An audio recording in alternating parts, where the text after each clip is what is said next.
As a person with a very deep voice, I'm hired all the time for advertising campaigns. But a deep voice doesn't sell B2B, and advertising on the wrong platform doesn't sell B2B either. That's why if you're a B2B marketer, you should use LinkedIn ads. LinkedIn has the targeting capabilities to help you reach the world's largest professional audience.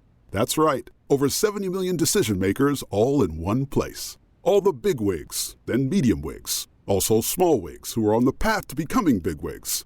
Okay, that's enough about wigs. LinkedIn ads allows you to focus on getting your B2B message to the right people. So, does that mean you should use ads on LinkedIn instead of hiring me, the man with the deepest voice in the world? Yes, it does. Get started today and see why LinkedIn is the place to be to be. We'll even give you a $100 credit on your next campaign. Go to linkedin.com/MPN to claim your credit. That's linkedin.com/MPN. Terms and conditions apply. Entrepreneurs Enigma is a podcast for the ups and downs of entrepreneurship. So the wins and the fails that we all face being entrepreneurs, how we learn from adversity. Every week I talk to a different entrepreneur with a story to tell.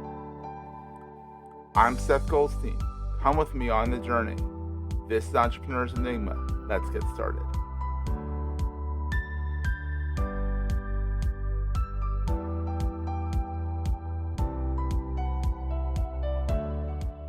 Hey, everybody. Welcome to another edition of the Entrepreneurs Enigma podcast. I am your host, as always, Seth. I am here with Lori, who is the founder and chief bottle washer of elssus, LLC, a multidisciplinary communications practice or consultancy based out of the Rochester, New York area. She is local to Bucks County. We met through Christy Mitchell. Lori builds and grows company reputation, thereby increasing awareness, business results, and credibility, and is a non-traditional publicist working with fast-growing, high-impact, VC-backed startups and Global 500s. So, that mouthful. Let's bring Lori in. How's it going, Lori? Thank you for having me. You are in the Rochester area, right? I get that right. You did get that right. Just outside of the Great White North. Well, you can. It depends on the weather. You can be in the Great White North as well. You're just outside of Canada. Yes. Not today, though. Not today. You're in Rochester. So there you go. So tell me about this. You've had a journey. I mean, somehow you end up in Rochester from Bucks County. I mean, how do you end up in Rochester? I mean, it's a great area. I've been in Rochester. It's a great area, but it's a little far from Bucks County. Let's talk about your journey a little bit. Like, how'd you get started in all this? Now, do you have a lot of Philly listeners that know what you're talking about? Well, if they don't, they can look it up. It's called Google. Okay.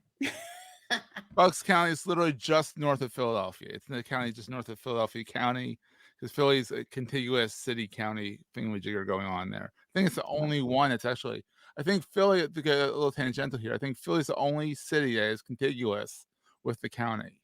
Chicago's in Cook County. New York's a bastardization of a lot of things.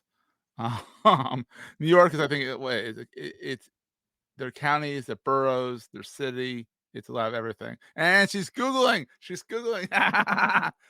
Manhattan is in New York County. It's in New York County, but it's part of the overall city. But I was double checking. I knew New York County was Manhattan, and I knew Kings County was Brooklyn, but Bronx County is the Bronx, Queens County is Queens, and Richmond County is Staten Island. Hey, the more you know. How's that? You can nail Jeopardy. They're also boroughs, too. They're boroughs. Yes. So they felt like, New York felt like saying, let's use every kind of municipal government possible in our city. Let's be New York. Let's just do everything. So Philadelphia's like, hey, we got a county. We're a city. The city goes to the county line. All right, it's the same thing. Whatever. So Philly's a little bit more practical. I'm biased because I'm from Philly. I know you're from Philly. So we're a little bit biased, but Well, I've got one foot in Philly, one foot in New York. So, they're. We're going to take a quick break, hear from our sponsors, and get right back to the show. As a person with a very deep voice, I'm hired all the time for advertising campaigns. But a deep voice doesn't sell B2B, And advertising on the wrong platform doesn't sell B2B either. That's why if you're a B2B marketer, you should use LinkedIn ads. LinkedIn has the targeting capabilities to help you reach the world's largest professional audience. That's right, over 70 million decision makers all in one place. All the big wigs, then medium wigs, also small wigs who are on the path to becoming big wigs. Okay, that's enough about wigs. LinkedIn ads allows you to focus on getting your B2B message to the right people. So, does that mean you should use ads on LinkedIn instead of hiring me, the man with the deepest voice in the world? Yes. Yes, it does. Get started today and see why LinkedIn is the place to be to be. We'll even give you a $100 credit on your next campaign. Go to linkedin.com/MPN to claim your credit. That's linkedin.com/MPN. Terms and conditions apply. Exactly. Tricky. So, Lori, how did you end up in Rochester? Let's start off in the very beginning. All right. How did you get into marketing, communications, and all this fun stuff? All right. Very beginning, when The I very went to beginning school, I went to school in New Jersey. And when I was looking to go to study abroad, I had already missed the Ooh. window by the time I was going to be a junior. Oh, So wow. that wish never faded. So when I graduated, I found a program where I could live abroad. Ooh, where'd you go? I went to London. Ooh, Yep. tea And time. the travel bug truly hit me. But Oh, yeah, it was in your bio, it says the longer bio. She gave me 2 bios. You've been an avid traveler, 30 plus countries. yeah, Can you list them some all? of them twice. Yeah. Oh, do I You list them all? I mean, I'd do have to you think remember about every it. single one, or is it sort of like, No, I have some, I have some favorites and, oh, yeah, oh, what's your favorite? What's your all-time favorite? I'm a little partial to Argentina, but I would Ooh. also throw in Belgium and Oh, Croatia. Belgium. Oh, the chocolates. Oh. Yeah, we could talk. This could be a whole separate podcast episode. Yeah, we'll do a whole separate podcast. We'll just chat offline about that. What are your favorite places? I love Capri in Italy. Oh my God, I love that place.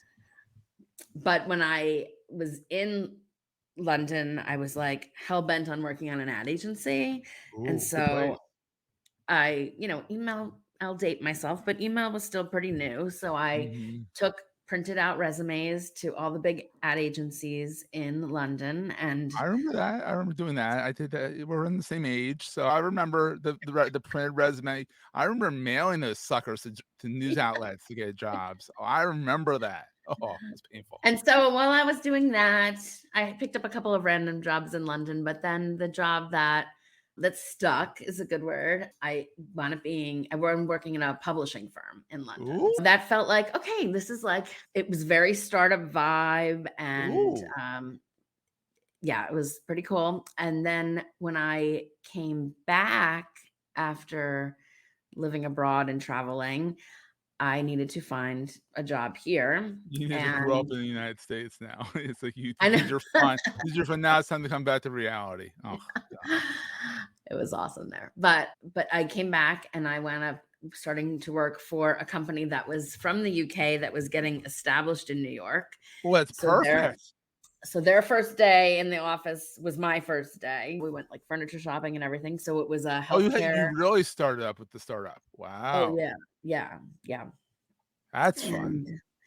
And we went, it was, a healthcare communications firm. And because it was also a startup, there were 4 people in the office regularly. There was a lot of freelancers and consultants, but I got to do a lot more than I would have done had I started my career at larger agencies, which I ultimately went to, but I got exposed to so much more things. And I was still like so new to like working in New York and just like New York is its own beast. New York and London are similar. They're both kind of fast-paced, kind of nutty. I mean, you have Hyde Park in and I London. thrive on that. Like I need that. Yeah, high energy, exactly. But yeah, I mean, I'm high seriously. energy and kind of nutty. Yeah, there you go. But I remember the CEO was coming over from London and she's, I would love to get tea with you. And I was like, oh, great. And like, there was like a deli downstairs. And I was like, yeah, we could just go downstairs and like get tea. She's like, no, tea. Like Property, biscuits. And I was like, oh, you this is what silly you're talking about. American. You silly American. well, and so then it was like, okay. But there's tea I place. love. There's high tea in New York. I'm sure. Oh, You there ever is, get the and place? Oh, yes, I found it, and we booked. Um, and I think we went to the Plaza, and ooh, went big. yeah, so much for my little deli, but yeah, so I worked there for quite a few years. I loved it. It was all healthcare, but it was a lot of quality of life and end of life Uh, care. And yeah. it was all outside the United States. So we were really just talking to doctors and physicians and opinion leaders. And my friends were working on like Nike and, Are you in you that? know, It was different, and you kind of it wasn't as sexy, I guess. it wasn't sexy. And it was like, I was in my early 20s and I was sad. I was going to these conferences and I was meeting these people who were basically dying. And Ugh. so I changed gears and I moved to DDB, which is a big Oh, ad agency on yeah. Madison Avenue. And the joke was on me because I thought, oh, main advertising agency, I'll work on lots of different things, which I did. But I was hired because of my pharma experience. Oh So, no. So you but that didn't really was leave the more summer. like your diabetes and heart disease and All right, so a women. little bit more interesting, a little bit more, I guess to say chronic than Yeah, I would say deadly. it was interesting all over, but it was less dire, I guess. All right, there you go. And I was That's not there. I bad. worked in biz dev for a couple of years. I also ran an account. And then I left and I, did not go far because I went to Rockefeller Center, which was a block away. And so You like New York. I do like New York. I know I'm like breaking your heart. You're a Every single day. Philadelphian who likes New York. Wow. And there's a lot of us that like New York. I can't stand New And York, but yeah, that's nice. and and then so I was at NBC. I worked there in Oh, the NBC at the Peacock. the Peacock, and the company that I worked for was recently acquired by NBC, so it was very startup like within 30 Rock for this division, Yeah. and worked on marketing campaigns. So got to work on brands across the board. Yeah. And then that travel bug came up again. And so Yeah. I quit to take a sabbatical and I went to South America, as one does. Of course. Everyone takes a sabbatical to South America. Love it. Well, I wanted more than a 2-week vacation and I didn't want to wait till I was retired. So I left. And when I came back, I had set in motion like some freelance work. And then I started freelancing much longer than I planned to because I stopped looking for jobs because I was like, this is really fun. I can like pick my Entrepreneurial clients. bug hit you. Yeah. So it like started to like, and because I had a biz dev experience at DDB and I had startup experience, small company experience, it was all kind of meshing together. And then push came to shove and I wound up ultimately finding a role in Atlanta. And so my husband and I relocated. Why does everyone end up in Atlanta in marketing? I know a lot of marketers end up in Atlanta for marketing. There's a lot of big companies there. That's probably what it is. And they're all on Peach Street. Everything's they're on Peach something. So we got to Atlanta and I worked for a company called World 50, which brings together C-suite executives. Also a company that had been around 10 years, but had never had a director of marketing, which I was. Oh my God. You like finding like the startup. Entrepreneurial. Oh, wow. You find this, they find you and wow, that's awesome. Yeah. And then I got laid off from there and we decided not to stay in Atlanta and came up here. Came up here. Well, I like warm weather over cold, which is ironic that I'm here, but you're in Rochester. Yeah. But we came up here, which was supposed to be temporary. And I started, picking up some, clients remote. And I was like, this could kind of be cool. Like working here. Canada. But I was still interviewing, like I felt like I still needed big cities. So I was looking at Boston. I was looking at Philly. I was looking at DC. Oh, so you lived in Philly a little bit. Okay. Yeah. But then I was like, I think I'm sold on this. Like I can have my own company. And so, good for you.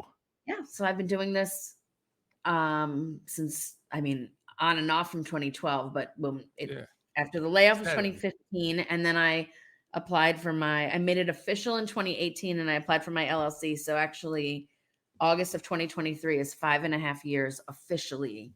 Where the IRS can bill you. Yes. Officially. Well, yes. Or they can bill you under your company name. And isn't it funny how the fastest thing to get from the IRS is not your refund, it's your EIN number? You press a button and the form spits out your EIN number. Like, absolutely the fastest thing you ever get from the government is your pay us number. That's true. So you've done the entrepreneur a lot. You've done the entrepreneur. You've done the travel. What is the best thing about being an entrepreneur? Now that you've done a little bit of everything, literally. Well, I think a good example of this. So when I was at a full-time job, I always used to leave a Post-it like on my computer at the end of the night, and whatever time that was, because I worked at crazy places. So sometimes it might be 5 p.m. or it might be 11:30 p.m. So, but I used to leave like, okay, these are the 5 things I have to get done tomorrow, and 9 times out of 10, no matter what time I came in, those 5 things were all like thrown in the air and like something else happened or whatever. And I thrived on that. Like I loved that, which is like a little bit, nutty. But I think the thing too that I loved when I was at DDB, I kept getting asked, do you want to work on an account? Do you want to work on an account? And I was like, no, I love being in biz dev because I can work on anything from, toilet paper, which was actually a Georgia Pacific client in Atlanta, to tires. And, I remember going from, a business trip from Dallas and to see Nokia, like all the way up to like, LL Bean in Maine. So like, I just love the, diversity of things I work on. So, so I think that was one of the things that was very desirable. The other was like not having to, kind of think about, what's next. Like it was on me to figure that out. Right. Like that BD kind of exciting.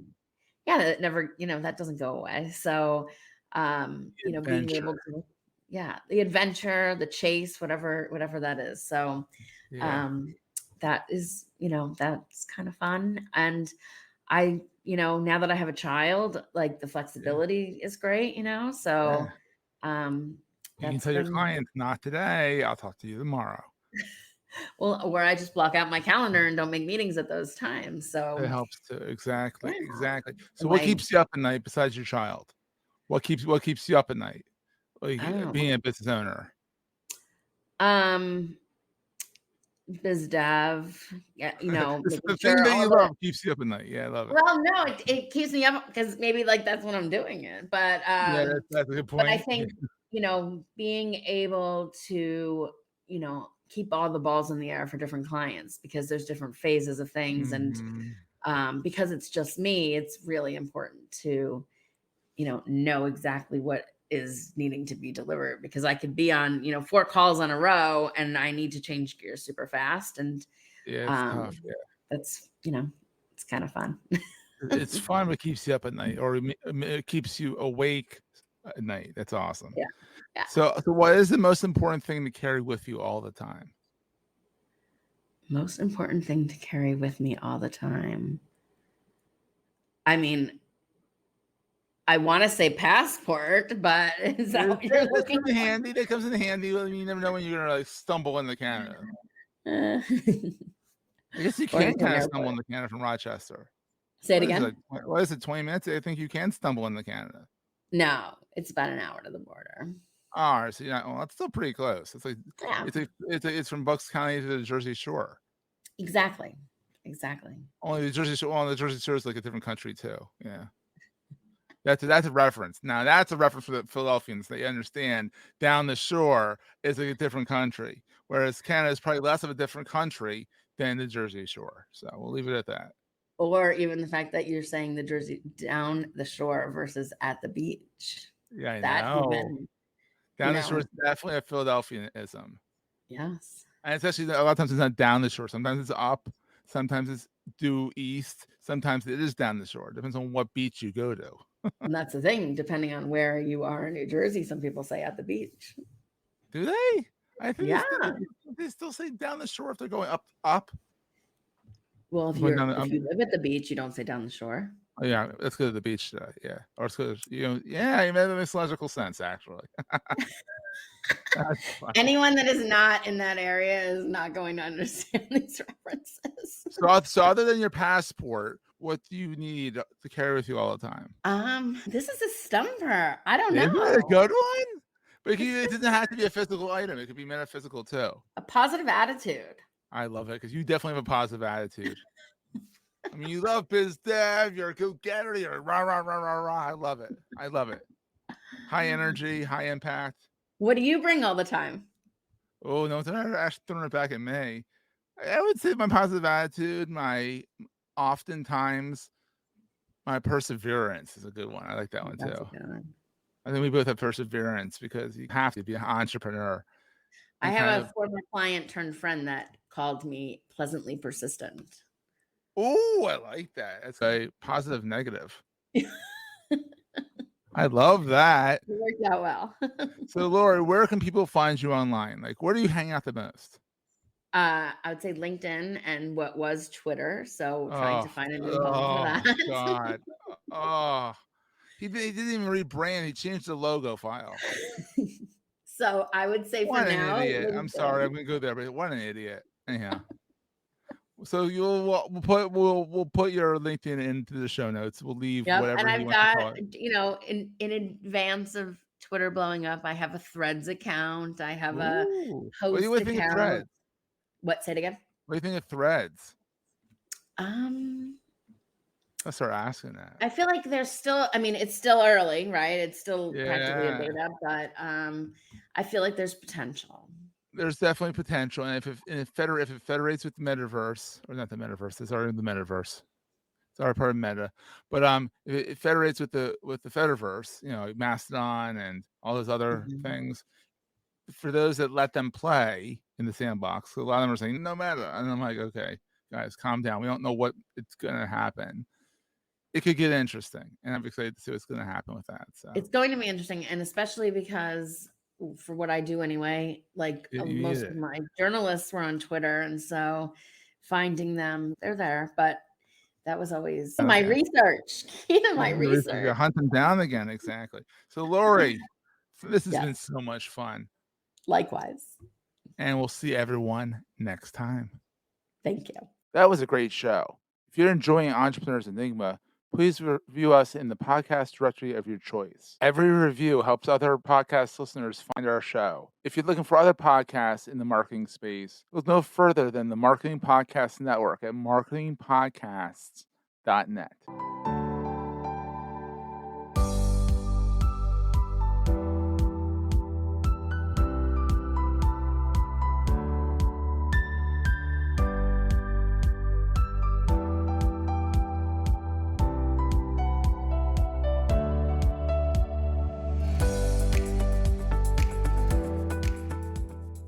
Goldstein Media hopes you have enjoyed this episode. This podcast is one of the many great shows on the MPN Marketing Podcast Network.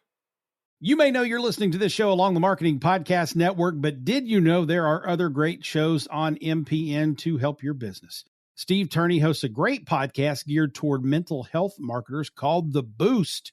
Steve, tell listeners what you cover on the show. The Boost is our podcast, and the tagline is conversations with people promoting mental health. And that's what it is. So it's marketers, company executives, therapists, and mental health advocates talking about what they're doing to move this industry and this important thing called mental health forward. Amazing. And where can people subscribe? I'm big on LinkedIn, so you can find us there, just /Steve Turney, or you can find the show at marketingpodcasts.net, or search for The Boost wherever you get your podcasts. You heard him. Go subscribe. This podcast is heard along the Marketing Podcast Network. For more great marketing podcasts, visit marketingpodcasts.net.